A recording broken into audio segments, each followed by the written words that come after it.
Hello po mga kababayan, kamusta po kayong lahat? At muli, welcome back to another episode of Simply Talkies Vlog. Ang pag-uusapan natin mga kababayan ay yung pong follow up doon sa ating vlog about yung speech po ng ating Pangulong Bongbong Marcos Jr. doon po sa Singapore. Diyan po sa IISS, diyan po sa Shangri-La Dialogue, no? Kasi na-forward sa akin ni Ilora yung transcript. So, binasa ko po. Napanood ko ng buo yon, pero siyempre kailangan nating i-digest. Masyadong malalalim yung English ng Pangulo.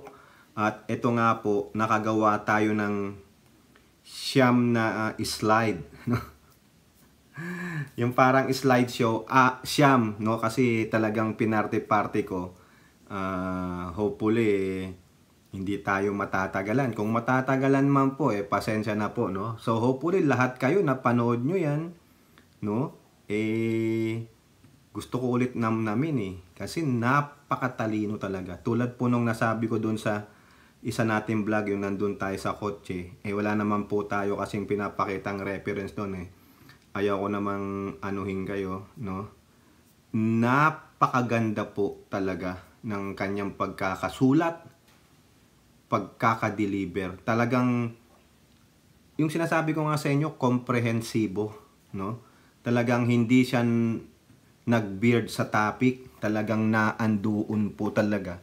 At kung kayo, yung iba siguro, pinakikinggan, no? Ang lalim kasi, no? Maganda mabasa nyo rin ng buong buo yun. Maiksi lang naman mga kababayan. Ako nga, parang 9 pages lang Hindi naman po 9 pages ito. Siguro mga 15 minutes lang niya itong binigkas, no? Parang nag-deliver lang siya ng graduation speech. So, yan po, no? At kung ano man, dadagdag lang natin dito dalawang article about sa China, kasi yun ang mostly ang usapan dun sa ng Pangulo. It's about the Indo-Pacific, yung mga players or actors doon sa Indo-Pacific, no, diyan sa sinatawag nating South China Sea and West Philippine Sea, at ano po yung historical background. Ang dami po doon, no? Kung hindi kayo magpi-pay attention, kung pinanonood lang natin yung video at pinakikinggan, okay lang yan. Pero ako po sinaliksik ko po Pag narinig nyo yung mga terms, yung mga statement, ay ano kaya yun? No? Ano itong sinasabi ni Pangulo na about, ano meron dun sa Manila, 1982? Ano yung meron dun sa San Francisco, 1947? Mga ganon, o 1945. No? At sino ang mga member states originally ng ASEAN? Bakit kailangan mabanggit ng Pangulo ang ASEAN countries dito? Ganon. At siguro nakita nyo rin yung katanungan, lalong-lalo na yung isang Chekwa, no, na ika nga nila, igigil na gigil. Gusto niyang batuhin ng Pangulo ng mikroponong hawak niya. Pero binutata po siya ng Pangulo, no? Yung bang naobserbahan nyo yung yung chairman ng IISS, Joker Di ba? Kasi sabi niya, bibigyan lang kita ng 60 seconds or equivalent to 1 minute. Kaso itong general na yun, nag-storytelling muna, ang dami pang alam, pati si Apolak ay dinamay pa, binanggit niya pa. Nag-butt in yung chairman. Yung ganun-ganon, no? Mukhang na-insulto si general. Biglang nagtaas ng boses, sabi niya, "My question is..." Ala naman yung question mo, binutata ka lang ng Pangulo Saka huwag kang magmayabang na general ka. Presidente lang ang Pangulo namin, gago. Bago ka naging general, scout ranger ng aming military ang Pangulo. At sino ka? General ka lang ng country mo, PLA ka, no? Utusan ka dyan.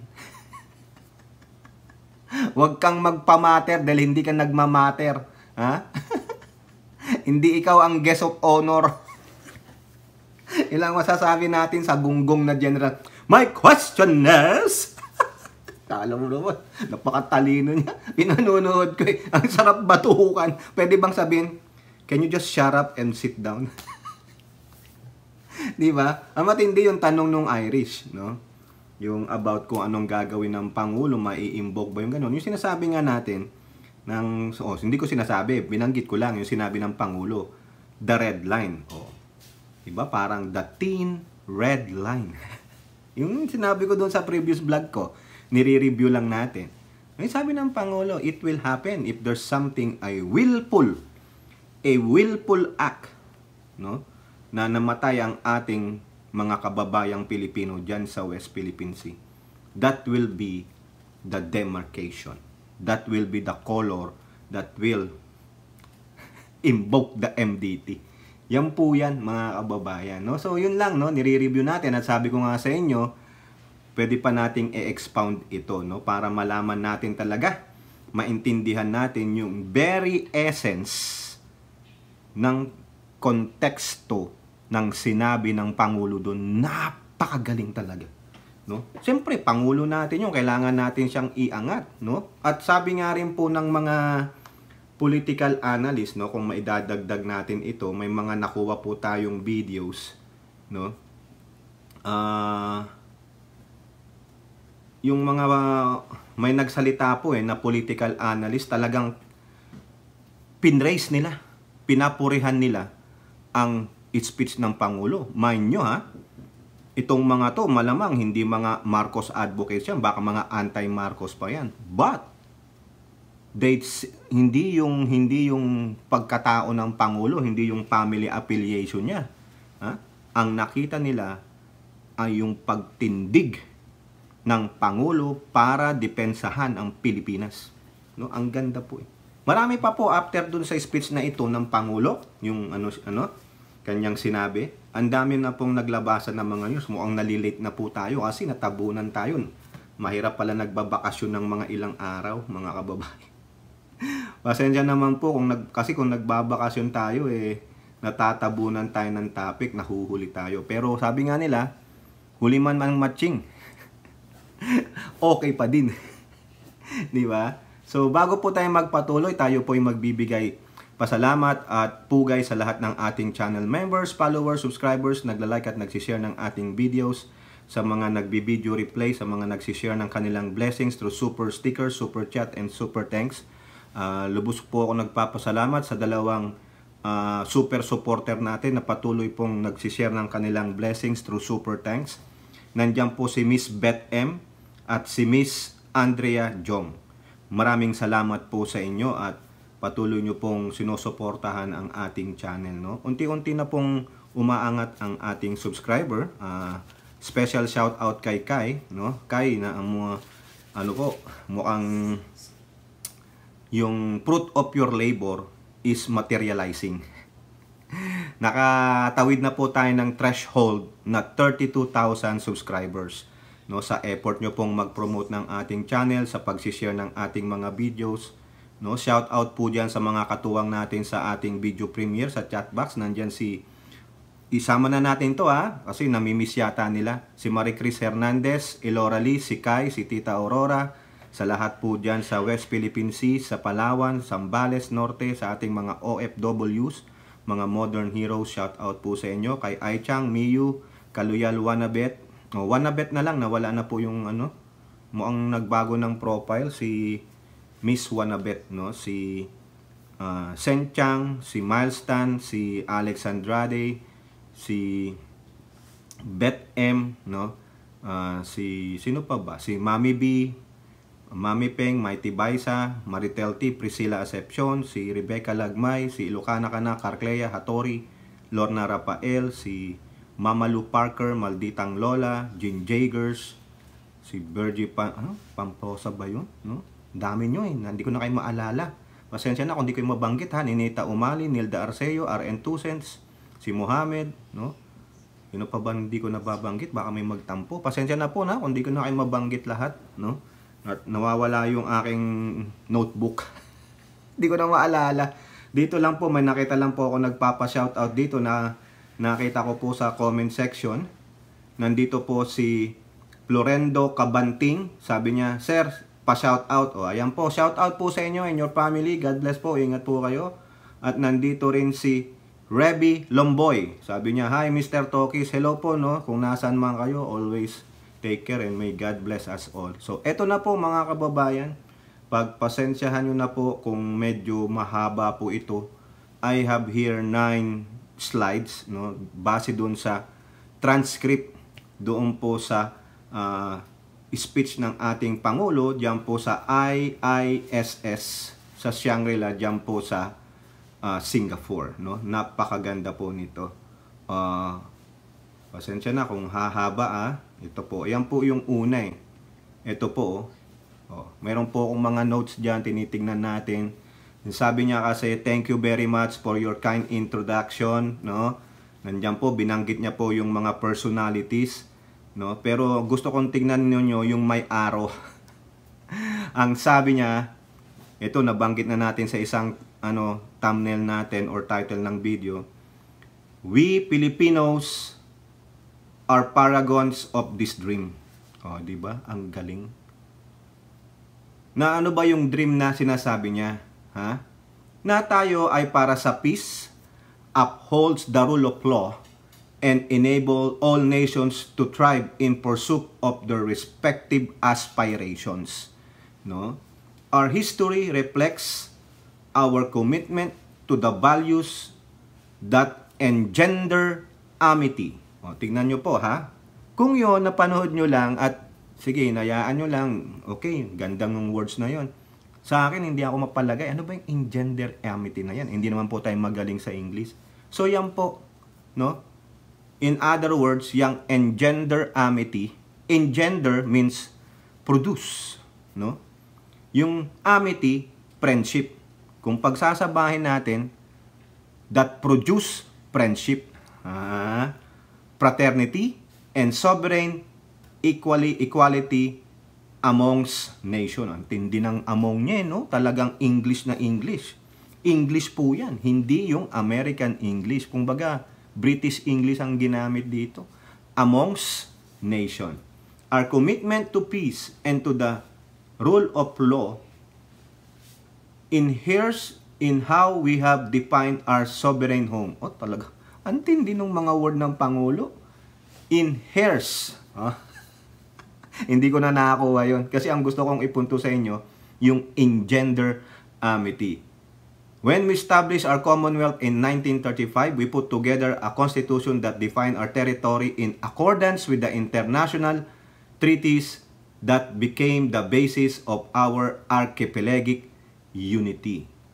Ito, nagkwento na siya, the Treaty of Paris and the United States. Ayan po, ito ang sinasabi niya dito. No, kumbaga, nag-storytelling na siya hanggang mapunta ng UNCLOS, yung 1982 United Nations Convention on the Law of the Sea.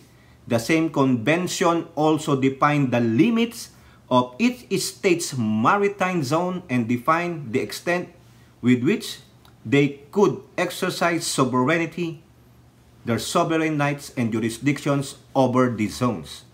Accordingly, we have made a conscious effort to align our definition of our territory and our maritime zone with what international law permits and recognizes. The law has been described in Article 1 of our Constitution. So ano po yung Article 1 of our Constitution? National territory.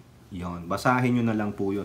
Pero dito, itong sinasabi niyang 1982 UNCLOS, yan yung pagdidefine. No? Yung sinasabing hanggang saan lang. Yung iyong sovereign rights, yung iyong sovereign territory, at yung jurisdiction mo.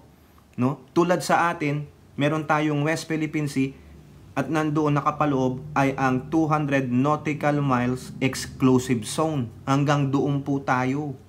Kaso yan, binabiolate ng mga Chekwa. Ayaw nilang tanggapin yung ruling, lalong-lalo na yung 2016. Mamaya, hindi mamaya Sa next content natin, merong sinabi dyan ng mga Chekwa Kasama ba dito? Tingnan ko lang po kasama. Isasama na natin. Kasi may isang article po tayong nakuha, mga kababayan. Pasensya naman. So doon tayo nagpapalo.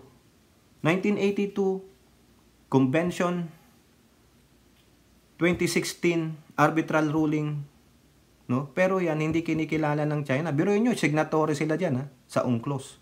Sila pa ang nag-ratify niyan. Oh, nangyari. Nung natalo sila ng 2016, lalo silang nagmayabang. O, tingnan nyo po itong larawan na to. Yan yung palagi kong pinakikita sa inyo. Nakita nyo yung orange solid line? Hanggang dun lang sila. Ayun yung kanilang sovereign territory. Dun sila may sovereign rights. Kasi yung kabuuan ng South China Sea, except on your own sovereign rights and territory and jurisdiction, high seas po yan. Pre-navigation po yan. Walang dapat sinong magmamando dyan. Eh, ang problema, sabi ng China, amin yan eh. Kaya nga tinawag na South China Sea. Eh putang ina, hindi yung Indian Ocean pala, sa India din yun. Kung gano'n na rin lang ang panuntunan eh. 'Di ba? Uulit-ulitin natin. 'Di ba? O yung Mediterranean Sea, kanino dapat 'yan? 'Di ba? Kung gano'n eh. O, next, sa next slide natin mga kababayan, no? Ito po, sinasabi ng Pangulo. Punta siya ng West Philippine Sea. Ha? We are on the front lines of efforts to assert the integrity of the UNCLOS as a constitution of the oceans. Yun po. Pinangalandakan ng Pangulo. So, nandito yan. Ha? Di natin babasahin yung nilalaman yan. The life-giving waters of the West Philippine Sea. O Digong, ano sabi mo? Ha? Tubig lang yan? Tubig lang sa'yo. Malamang di ka nainom ng tubig. Ha? Malamang sa tingin mo ang tubig hindi nagbibigay ng buhay. Pero ano sabi ng Pangulo? Ito, sinasabi ko sa inyo, sinabi ng kaibigan ko si Hattori, water is life. Sabi ng Pangulo, the life-giving waters of the West Philippine Sea flow in the bloods of every Filipinos. We cannot allow anyone to detach it from the totality of the maritime domain that renders our nation whole. May applause eh. Tama.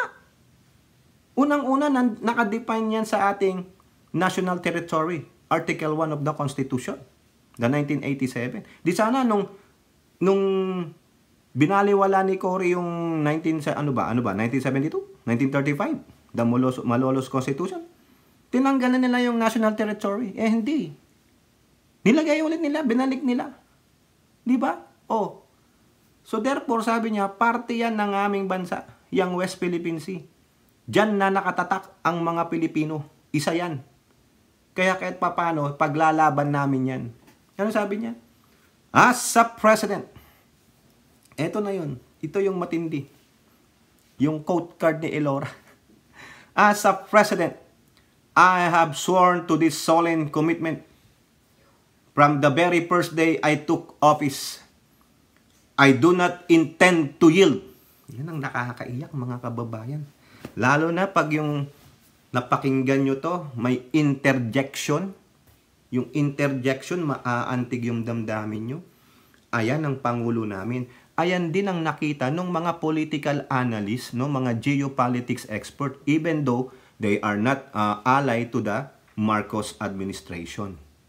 Pero nakita nila that this president will defend all the territories, all the sovereign jurisdiction or the sovereign territory of our country. I intend not to yield. Hindi ako mag-give up. Hindi ako yuyuko. Hindi ako magwi-wave ng white flag. Hindi tulad ni Digong. Si Digong, hinayaan niyang takutin siya ni Xi Jinping. Bakit? Babagsakan daw tayo ng bala eh. So therefore, nag-yield siya. So sino ang duwag? Ito, nailagay na natin to do sa ating content, yung huling-huli, yung nandun tayo sa loob ng kotse. Pero, inanaratiba natin. Si Digong ang duwag. Yung sinasabi niyang, hindi niya ano yung buhay ng mga Pilipino. Yung bang sinabi sa'yo? Di ba lagi nating sinasabi, may mga dugo tayong Bonifacio, may mga dugo tayong mga Katipunero. Di ba? Yung bang mga ninuno natin, they yielded? Hindi. Pumalag po sila, whether sa itak o whether sa pluma ni Jose Rizal. At nung mga manunulat, they did not yielded, but rather they fought. Ito po ang sinasabi ng Pangulo natin. Yan ang hindi kayang gawin ni Digong kasi bakit? Ang tapang ni Digong ay nasa bunganga lang, walang gawa. Di ba? Pinaglalaban. Hindi natin alam yung mga iba pang mga nagaganap dyan sa West Philippine Sea. No? Hindi ko rin naman alam. Mas kinaalam ko, hindi ko sasabihin sa inyo kasi confidential po yun. Oh. Ang nakikita lang natin yung nilalabas na pwedeng ipubliko. Pero true, ano yan, bakit hindi i-transparent sila? Kasi national security. Pag national security nang involved, hindi pwede. Kayo ba? Dapat ba lahat ilahad ninyo yung kartada nyo? Di nalaman na ng kaaway nyo, tanga na kayo. Sa gera ba, dapat lahat ipaalam mo, sa publiko mo? Di ba? Nayari ka na. Kung ano dapat igagalaw mo, di nasukol ka, na-checkmate ka. Ulitin natin. As a president, I have sworn to this solemn commitment from the very first day that I took office. I do not intend to yield. Dapat ito, kinapslak ito ng PCO, nung sinulat to. Filipinos do not yield. Nilahat niya na. Pati na sila Digong, sila Roque, yung mga taga-SMNI ng mga puppet ng China. Filipinos. Ngayon, kung hindi po kayo Pilipino, hindi kayo papayag dito. Kung wala kayong dugong Pinoy, hindi kayo papayag dito. Kung hindi kayo 100% Pinoy, baka hindi kayo papayag dito. Hindi naman ako 100% Pinoy. 50-50 ako Kasi ang tatay ko ganito, ang nanay ko Pilipina. Di kaya ang tatay ko Pinoy, pero ang nanay ko ganito hindi, Filipino-Chinese ako 50-50 ako Kaya hindi ako maghihil. Hindi ako papayag dyan. Doon na ako kasi mas malakas ang China. Doon na ako. Di doon ka. Pumunta ka. At yung mga dumidepensa pang mga Pinoy, nasabi nyo 100% pero bumidepensa sa China, punta ka ng China. You already yielded. Hindi namin kayo kailangan. Ito. Nung natapos yon, makikita nyo yung katapusan ng first storytelling niya. Laging may ladies and gentlemen, yung panimula. Ladies and gentlemen, meaning another topic na naman. Punta tayo sa next topic. We are not only unyielding in protecting our patrimony, our rights, and our dignity as a proud and as free country. We also firm in our commitment to regional and global peace. Yun tama. Di ba? Hindi nga tayo yuyuko. Hindi tayo magwe-wave ng white flag. But still our commitment is for a long-lasting peace. We do not want war unless otherwise that willful act will happen. Yung, di ba kita nyo yung araw natin? Ayan.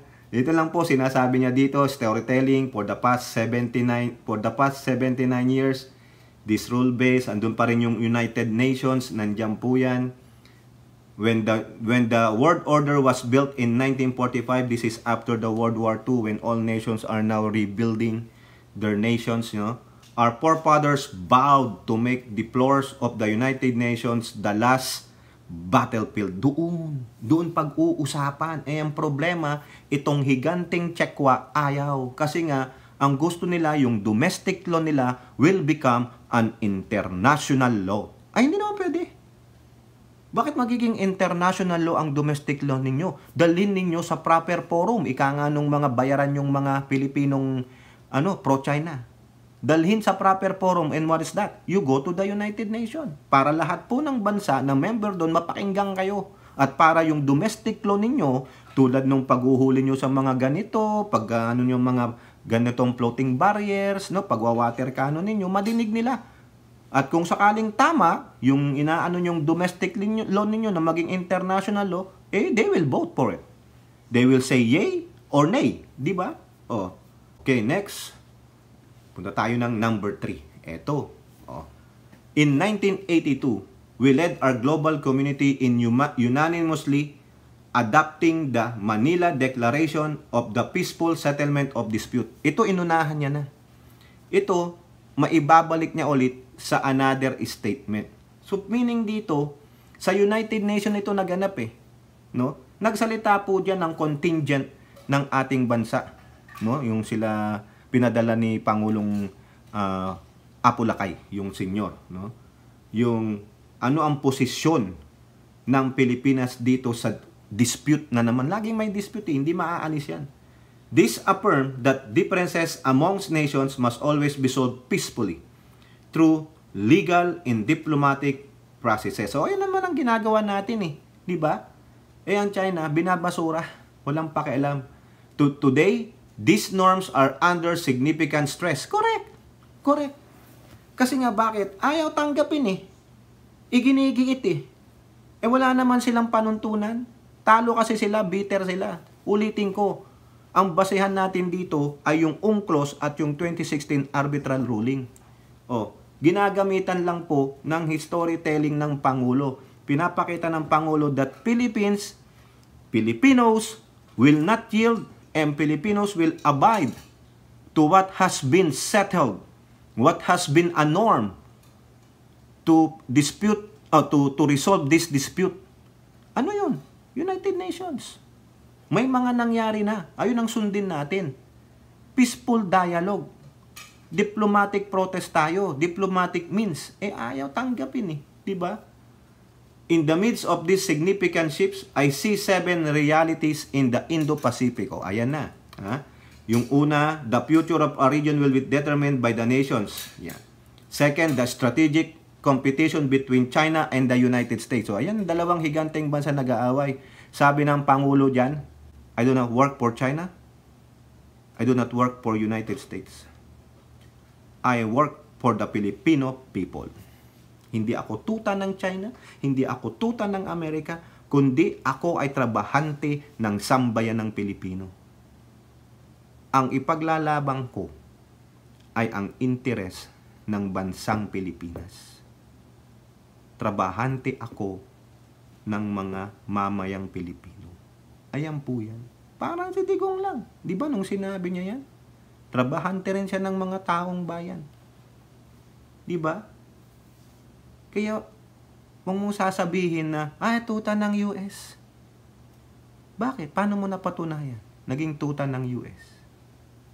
Sige nga. Meron bang interes ang Amerikano na sinabi kay BBM na gawin mo to? Yung EDCA po, hindi po si Bongbong ang sumulat niyan. Ang pumirma diyan. In-extend lang yan. Panahon pa ni Panot yan, may EDCA diyan, nagsimula yan. Diba? To.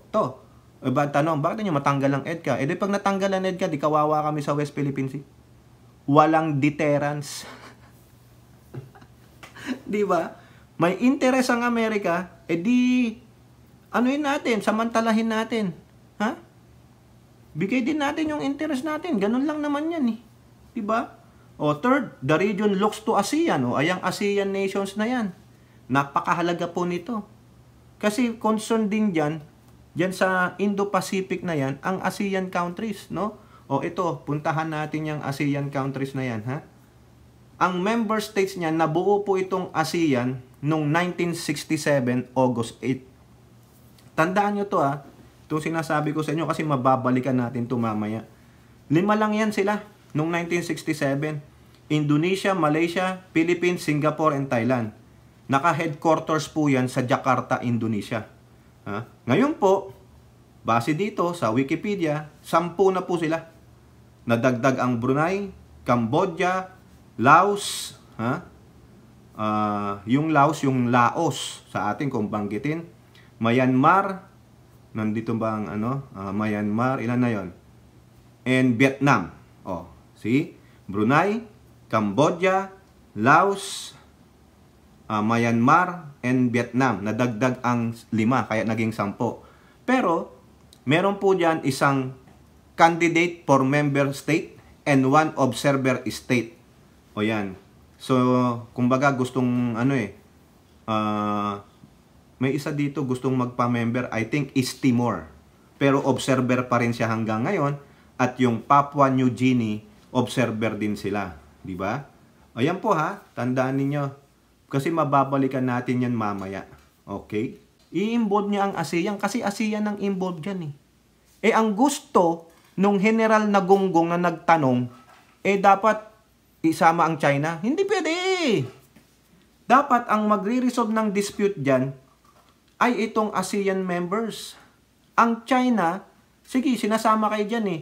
ASEAN and China Summit, ASEAN and US Summit, ASEAN and EU Summit. Mga ganon kayo, mga observer lang kayo. Hindi pwedeng kayo ang magdikta sa gagawin ng ASEAN. Hindi unang-una, hindi kayo member. Association of Southeast Asian Nations. Southeast Asians nga eh. Bakit tinawag ba kayong Southeast Asian? Nasa Southeast Asia ba kayo? Eh ang China is Asia yan eh. Eh bakit may South China? Di ba parang mapa lang, North, South, East, West. Oh, South Philippines, North Philippines, West Philippines, East Philippines. Ganon. Pero sa organisasyon ng ASEAN, walang China. So ang problema, meron sila yung Declaration on the Law of the Sea. Ang China ang nag-create. Ang gusto papirma na lang doon yung ASEAN. Eh ang nakalagay doon, advantageous sa China. Disadvantageous sa ASEAN member state. Di ba? Hindi nga sila kasali. Sila pa ang nagmando. Hindi, ako ang malakas dito, ako ang bully. O di ba, binuli niya ang ASEAN. Kaya sabi ni Pangulo dito, yung sa third, the region looks to ASEAN as the institution that will hold the center amidst this evolving dynamics yet challenges threaten our unity and our centrality. Tama, doon lang dapat sa ASEAN. Kung may gustong sumingit, ay pa-member muna kayo. Bago kayo nyo igiit ang gusto ninyo. Diba? Fourth is geopolitics. Fifth, the global commons will continue to be crucial in the security of all states in the region. I think it's pertaining to ASEAN. Sixth, climate change. Ayan. And last, the development of advanced technology in rapidly transforming human lives and experiences. These technologies will solve many of our problems, o old problems, but they are powerful that they have the potential to disrupt our political and social orders. Ano po itong mga to? Advancement of technologies. Mostly, tinatawag nilang yung mga AI and also the development of these nuclear powers. No? Mahirap po yan. These 7 realities model, ano pong ibig sabihin ng model? Ayan, compuse. These 7 realities compuse the waters that we have to navigate in our collective journey as a community of nations. We cannot reverse course. Tama naman. Kung ano po yung ano ng ASEAN, doon dapat eh. Kung ano yung nakadefine sa UNCLOS, ayun dapat. Kung ano yung sinet aside doon, pag-usapan doon sa UN, ayun dapat. Kung ano yung nakapag-usapan noong 1982 Manila, no, Peaceful Settlement of Dispute, ayun dapat. At ano yung nakapaloob doon sa Bangkok, sa ASEAN noong 1967. We must persevere. We must push through. Ayan, ang dami pa nito mga kababayan. Ito na po yung sinasabi ko sa inyo na tatlo. The current juncture does not call for a revision of the regional order. Instead, it calls for the reaffirmation. Sundin natin yun. Reaffirm natin. Walang dapat mabago dito. In the wisdom of San Francisco in 1945, ayan po yung creation ng UN. No? Yung sa Bangkok naman, yung may another red, 1967, ASEAN, yan yung formation sa Bangkok, pagkakabuo nung 5. Tapos ito, yung so let us return as well to Manila and reaffirm. Ito po yung Manila Declaration of the Peaceful Settlement of International Dispute. Dapat yan. Yan ang i-reaffirm natin for resolving this dispute peacefully. Kaso ang China hindi. There are violent. Diba? Iba yung sinasabi sa mainline nila, diyan sa Beijing. Iba rin yung ginagawa ng mga action ng mga Coast Guard nila. Diba? So therefore, may nagsisinungaling. May nagbibuild sila ang nag-reverse ng course. Yung trajectory nila, instead na dito dapat sa peaceful settlement of disputes, kung ano yung napag-usapan sa mga international body, may dumidikta eh. They are traversing the course. Sabi ng Pangulo, we don't have to reverse the course, but we must push forward. We must not go back and do it again the old way. Yung mga pagsisettle ng dispute bago pa nabuo itong mga conventions, itong mga treaties, itong mga international body. Hindi dapat ganun. Diba? Gago ang China eh. Tapos sasabihin tayo ang provocateur. Eto pa isa. The past inspires the needed clarity and foresight to confront the challenges of the present. Nandyan yung tatlong binanggit natin. First, the sovereign equality of state must remain sacrosanct. Ano yung sacrosanct? Sacred or holy. Second, ASEAN and ASEAN-led processes must remain central. Correct. Third, the rule of law and the integrity of multilateralism, di ko nang babasa mga kababayan, must prevail. This strict constants guide our efforts to prepare ourselves for the challenges ahead. O yan. Di ba? Mahirap eh. Kasi may isang bansa na naghahari-harian. May isang bansa na hindi marunong sumunod doon sa mismong body na siya ay pumirma at member. Okay? We are not mere bystanders to unfolding world events. We are the actors that drives those events. We are the main characters in our collective story. We are the owners of the narratives of our regional community. Tama. O, ito pa. Ikalima. Next slide natin. Haba na. Thus, we reject any attempts to deny our strategic agencies, especially to force that seeks to subordinate our interests to everyone else. The continued stability of the region requires China and the United States to manage their rivalry in a responsible manner. O ayan, pinagsabihan nyo yung dalawang higanting bansa. Pag-usapan nyo yan. Di ba? Dahil sa inyong mga greed, sabi na natin ng totoo, ang Amerika, greedy din yan. Kukunin niya lang ang interest niya, kaya nga dapat mag-ingat din ang Pangulong Bongbong Marcos. O di ba? O ito pa. For a long time, the nuclear disarmament discourse has focused on the Euro-Atlantic. O tama yan, kasi may usapan na yung, ano yan, yung magtatanggal ng mga nuclear bombs. Eh dapat pag-usapan din yan dito sa Asia. Meron dyan, di ba? Dami na rin dyan. O sino bang may mga ganyang mga armaments dyan sa Asia? O, lalo na dyan sa lugar natin, sa Southeast, dyan sa East Asia. O di ba? China. O baka may India pa. Japan. O. So, di natin basahin lahat yan kasi it's all about doon sa nuclear proliferation. No? As a Pacific nation, the Philippines shares with our eastern kin the same experience of a climate vulnerable country, yung eastern, yung Japan, Korea, whatever. Okay? O next slide tayo. Gusto ko lang ma-pinpoint yung mga pula-pula. Okay? The Filipino have a long history of fraternal bonds with the people on both sides of the Taiwan Strait. O tama naman, lapit kasi naman sa atin yan. Yan lang sa Mabulis Island, nandyan na yan, sa Batanes eh.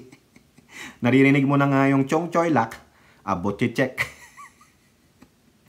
Ito pa, we cannot afford any future for the South China Sea other than one envisioned by ASEAN. Ano yon? That of a sea of peace, stability, and prosperity. O ayun po yung gusto ng ASEAN. Hoy, China. Kaya dapat i-ratify nyo yan Declaration of the Sea dyan sa South China Sea. Unfortunately, this vision remains for now a distant reality. Because of what? Because of China. Illegal, coercive, aggressive, and disruptive actions continue to violate our sovereignty, sovereign rights, and jurisdiction. Correct. Eh, pwede naman. Bakit yung mga Vietnamese nandyan sila? Eh, nangingisda lang naman po yan. Di ba? Eh, bakit ang dami lang binili structure just? Nasa loob ba yan ng ating West Philippine Sea? Nasa loob ba yan ng ating exclusive economic zone? Eh kung sila nangingisda lang naman sa ating exclusive economic zone at hindi nagtatayo ng mga military bases nila, wala tayong problema. Ala po akong problema doon. Di ba? Kasi itong China, sinungaling eh. Yung isang island yan, yung Mischief, tinayuan nilang military base, ang sabi lang nila, pahingahan ng mga mangingisda. Anong ginawa? Pahingahan pala ng mga militar nila. Di ba? Kasinungalingan. Oh, despite of all this, the Philippines remain committed to the cause of peace, upon which our constitutional order is permitted. Correct. Andyan yung 1982, nandyan yung 2016 na sinasabi ng Pangulo. Paulit-ulit niya pong sinasabi yan. Sa dulo nito, we will continue to build upon our significant footprint in enriching UNCLOS, the Convention on Biological Diversity and the High Seas Treaty. O, di ba? Ito po as we work to uphold the rule of law in international affairs, so we will build our capabilities to protect our interests in our own maritime domain and in the global sense. Kaya nga po pipirmahan niya yung batas diyan sa maritime law. I think ang isa sa mga author niyan si Senator Francis Tolentino. We will also pursue more about robust collaboration with friends such as the Republic of Korea, India, among others. Correct! Diyan sa taas po niyan, sinabi pa yung mga ibang bansa ang gusto niya. Ito yung sinasabi ng general, no? Yung tatay niya nakapirma dito sa TAC, itong TAC. In 1976, 5 leaders of Southeast Asia, including my father, signed the Treaty of Amity and Cooperation in the Southeast Asia. Ayan yung binabanggit nung general nag-storytelling, kaya nga siya pinatigil eh. Pinatigil siya nung si chairman, kaya nagalit. My question is, di ba Ilora? This landmark treaty is meant to promote perpetual peace, everlasting amity, friendship, and cooperation amongst nations. Its goal is to contribute to their strength, the solidarity, and closer friendship. 5 nations yun. Kailan po nabuo yun?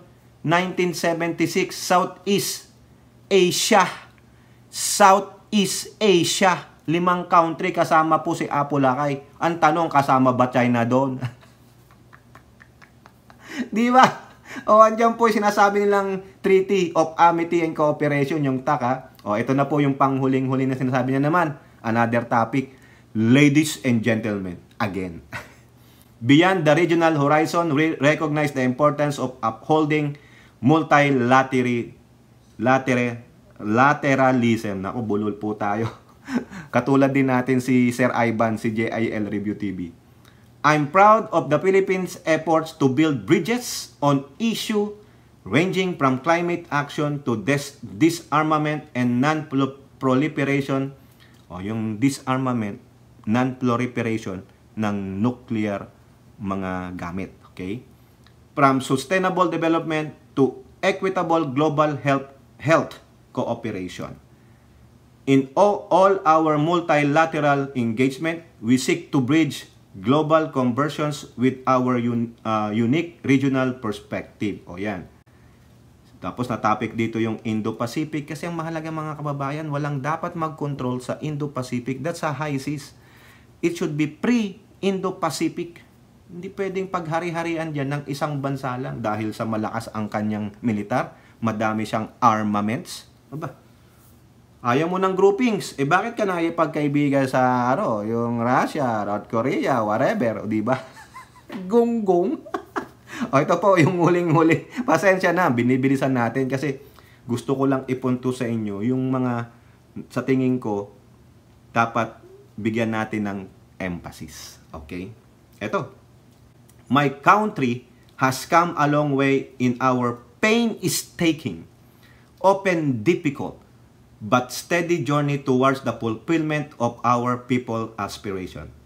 Despite daunting challenges and our increasing vulnerabilities, we remain on track to achieve our goal of a high-income economy and a prosperous country by the year 2040. Wala na po siya dyan. Sino man ang presidente dyan, tuwan-tuwa. Pasalamat kayo kay Apo BBM. A place where Filipinos live strongly rooted, comfortable, and secure lives. Ayan, ang galing. The Indo-Pacific holds much promise as the fastest growing economic hub and the largest contributor to global growth. That promise must be kept alive. Furthermore, that promise must be fulfilled. Ang galing, no? Galing.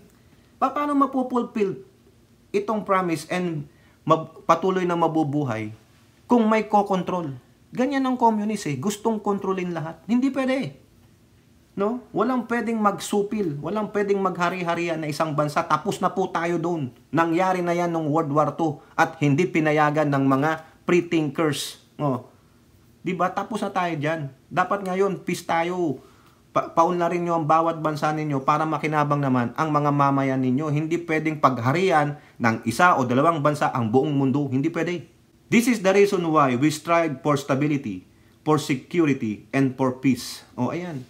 Ang ganda pa nito, geopolitics must not distract us from our fundamental duty as civil servants, as public intellects, as statements, to deliver for our people and to safeguard the future of the coming generations. Di ba? O ayan. This, ladies and gentlemen, is our core purpose, our collective commitment, our calling. It is for this noble of cause that we must come together to win the future of our region and to make a better world. Filipinos, do not yield. Iyan ang itatak ninyo sa kokote ninyo, kayong mga pro-China. Kung hindi kayo aayon sa amin, mga walang hiya kayo, pumunta na lang kayo sa China. Hindi kayo ano yun, yung kaaya-aya. Hindi ko maisip yung word. O now, mga kababayan, bago pa magsalita ang Pangulo dyan, i-background lang natin to. Itong May 29 article sa Manila Bulletin, sabi lang dito, China open to talks with Philippines amid new Coast Guard regulation. Utot ninyo. Kasi daw, ito talagang i-implement daw nila yung paghuhuli sa trespassers dyan sa kanilang sinasabing imaginary line sa June 25. 25 na yan. Eh, sabi ni Mauning dito, tanginang Mauning nito, itong check 1 na ito, balaki sa buhay nyo. Sabi lang ng naming mga kababayan, papalaot kami. Wala kaming pakialam, batas nyo yun. Sabi ng mga mangingisda sa Zambales, wala kaming pakialam, batas nyo yun, hindi namin batas yun. Oh, mag-isa ka, salsalin mo na lang utak mo. Mauning, FU ka. Yun lang po masasabi ko ha. Oh, FU siya talaga sa totoo lang, no? Kaya wag nyo kaming burautin. Matapang ang aming Pangulong naninindigan. Ganun dapat samahan natin siya, mga kababayan. Hindi yung tayo na lang palagi ang luluhod, tayo ang palaging magbabaw daw na tulad ng ginawa ni Digong. Iba na po ang presidente. Bago na ang namumuno, hindi magwi-wave ng white flag. Hindi tayo magwi-wave ng white flag, hindi tulad ni Digong. Tapang-tapangan lang sa bibig, mga kababayan. Hindi pwede yan. O eto, sama na natin to ha. China firm on rejection of arbitration award on South China Sea. Eh matagal nyo na pong ano yan eh. Dinideny, nire-reject eh. Noong palang lumabas yan, nung June ba yun, 2016, panahon ni Panot, ha? Nireject nyo na yan eh. Oh, ano pang nyo? Ano pang bago sa inyo? Di sana kung tinanggap nyo yan noon, hanggang ngayon, walang ganyan sa South China Sea o sa West Philippine Sea. Mamumuhay tayo ng payapa. No? At nagkakaisa. Eh, gunggong pala kayo. Ito lang sabi nila. China's stance on arbitral award in South China Sea is consistent and clear. The arbitral tribunal in the South China Sea arbitration exceeded its jurisdiction issued an illegitimate ruling. The resulting award is deemed illegal and null and void. O, yun po ang sabi ni Mauning. Gunggong. Ibig sabihin, matatalino pa kayo dun sa mga hurado na nagdesisyon. Lahat yan, pinakitaan kayo ng ebidensya. Nagpakita rin kayo ng ebidensya. Pero ang ebidensya nila, mga kababayan, ito, uulit-ulitin ko, historical facts. Historical? Kung baga, balikan nyo na lang po yung old days. Yung history, paano nabuo yung South China Sea. Kasi po naglayag dyan si Genghis Khan. Tama ba yung mga ninuno nila, si Genghis Khan pa? Di ko po alam eh. O yung Limahong, sino ba yung Limahong? Ang alam ko po, si Lapu-Lapu. Alam akong pakialam sa inchik na last name. Limahong? O, baka Tahong. Yung kay Trunks, yun. Baka yun. Yung Tahong ni Trunks. Di ba? Yung mga member ng Tahong Club ni Trunks, Reacts Channel, yung puntahan nyo yun. Mahusay pong mag-vlog yun. Padamihin nyo ang kanyang subscriber. Kawawa naman, no? Galing-galing ang galing-galing mag-vlog, mag-komento, pero hindi po sinusubscribe eh. Naawa ako eh. Sayang yung talino eh. No? Promote natin yan. Si Trunks Reacts Channel. Ng Siopaw. Ano po yung mahusay? Mahusay. Sinabi ko sa inyo. Ang galing mag-komento. Magbardagol po. No? Yan. Gusto nyo ng tahong? Punta kayo doon. No? Masarap yung mga tahong doon. Pero itong mga tahong ng inchik, si Hong Hong, si Gonggong, yan. Baka naman nakita nilang dumaan yung panda nila doon. Uy, ang laki ng bakas doon. Panda yan. Panda bear namin yan. Hindi po yan white polar bear. Ayun, kanila daw yun. Historical facts. Basahin nyo yung nakalagay doon sa 2016 arbitral ruling. Historical facts lang binigay nila. History. Eh, ang sabi nandito na tayo, 1945 pa lang na-establish na ang United Nations. That includes the Convention on the Law of the Sea which you ratified on 1982. Nagpa-member kayo, then you don't wanna accept the ruling that comes from this body, the UNCLOS? O di ba? Illegitimate ruling daw. Patunayan nyo. Ba't hindi kayo nag-apila? Ba't hindi kayo nag-apila? Ha? Tapos sasabihin nyo, ha? Sasabihin nyo, illegitimate. Ito pa. The award is not part of international law but has hurt the international rule of law. Anong pinagbasihan nila? So therefore, the evidence has presented and the law regarding based on the evidence has presented. Sa palagay nyo, mga tanga yung mga hurado dun? Kaya wag kami, mauning. Talo kayo dyan. Kaya papalagan namin kayo. Wag nyo kaming takot-takutin tapos gusto nyo mag-usap-usap. No? Yabang ninyo. Ano, pag nag-usap, yun na naman, sa inyo na naman ang naratiba. Ha? Kumbaga, mag-uusap dyan sa Beijing. Ha? Hindi, dapat sa neutral grounds. Kung gusto ninyo, neutrality. Punta kayo ng United Nations doon. Usap kayo, hindi dyan sa Beijing, sa Shanghai. Nek-nek ninyo.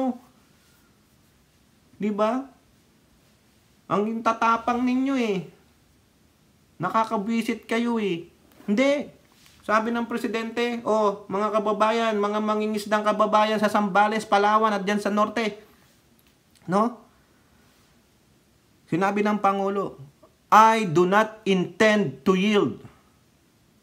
Filipinos do not yield. Ganon din dapat tayo. Kung yung mga kakampi ni Digong nag-yield na sa Chekwa, kasi ang daming investment ng Chekwa dyan sa lugar nila, ang dami nilang sisterhood, 4 na city sa China, sisterhood nila, hindi sila makawala dyan. At ang mga investment ng mga Chekwa sa bayan nila, hawak po sila sa leeg ng mga Chekwa. Tayo hindi. Our current president is not yielding to this unscrupulous Chekwa. No? Alam niyo mga kababayan, pag sa FB, pag nagsalita ka ng word na Chekwa, restricted ang account mo. Paano ko po napatunayan? Kasi nung una, sinasagot ko yung nagkomento sa West Philippine Sea. Sabi ko, Chekwa, restricted ako 3 days. The other day, meron na naman. Kahapon yata. No? Kinomento ko na naman yung isa nating kababayan na pro-China. Sabi ko, Chekwa. Restricted na naman ako for 2 days. Baka sa ikatlo, wala na. Tegi na yung FB account ko. Ganon po kagago yung mga fact-checkers dyan, na mga pakyu dyan sa FB Philippines. Chekwa. Ha? Slang term yan. Hindi naman yan nakakababoy sa mga Chekwa. Hindi naman yan yata derogatory o racist eh. Diba? Normal na po sa atin yan. Wala naman ako nakita ditong kay Google na derogatory ang Chekwa. Ikaw lang, FB Philippines, sa mga fuck you kayo. Ha? Mga shithole kayo. Mga jackass, mga asshole kayo. Ang galing ninyo. Siguro mga ano kayo ng Chekwa. Bayad ba kayo ng Chekwa dyan? Ha? FB Philippines. Ang galing ng algorithm ninyo, no? Sinama nyo ang Chekwa sa inyong community guidelines. Really? Chekwa? Chekwa, Chekwa, Chekwa. Ina ninyo, ang daming mga vlogger dito, nagsasalita ng Chekwa din. Sulat nyo Chekwa, sagutin nyo yung mga nasa West Philippine Sea na nagko-comment na pro-China. Ha? Sulat nyo Chekwa, bibigyan kayo kaagad. Your comment has been deleted. It goes against our community standards. Fuck you. Check. FB Philippines, eto kayo. Ang daming mga disinformation na pinopost dyan ng mga pro-China, hindi nyo matanggal, pero sa salitang Chekwa, offended na offended kayo. Diba? Chekwa. Mga ulul. Hindi po to kabilang dyan ng, hindi po lahat ito ng Filipino-Chinese ha. Yung mga Chekwa lang na puro criminals, mga mambubuli, mga nang susupil ng karapatan. Yan. Mga gunggong pala kayo eh. Ulitin natin mga kababayan. Our president do not yield. Therefore, Filipinos do not yield. Huwag tayong mag-yield, huwag tayong yuyuko, huwag tayong magbabow down, huwag tayong mag-raise ng white flag. Ang tanging nag-raise ng white flag ay sino? Ulitin natin. Ito, pangalandakan natin. Binenta. Binenta. Kaya ngayon, ang laking problema. Tapos sila, tuwan-tuwa pa, bilyon-bilyon ng pera. Kayo po, ano pong inyong masasabi? Comment down below and don't forget to like and share. Hope to see you on the next videos. Bye-bye. God bless.